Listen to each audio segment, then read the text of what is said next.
Today I'm going to be reviewing Wisey's gym clock. This is actually a really cool idea. It counts down. It can be a stopwatch. It can be an alarm. I'd like to thank them for sending this to me. It also comes with a very convenient either foot or hand button right here. So if you're working out, this is what I wanted it for. So if you're working out, I have a minute rest in between.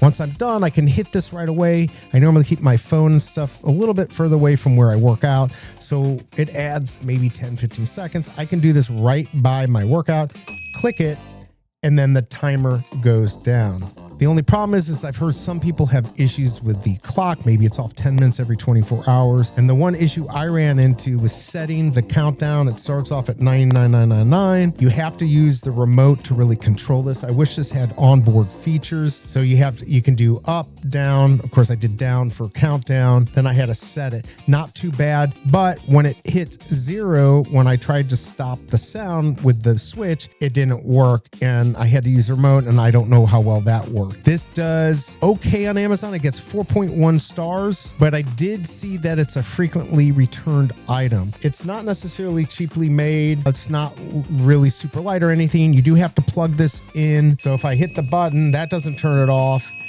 And if I hit exit, that's not turning it off. It's not too long. It's not too big of a deal. So if you can get through having to use the remote and all this, it's a really good concept. It just doesn't work out perfectly for me, although I might try it again and try the countdown. I hope this review helps, and I'll see you next time.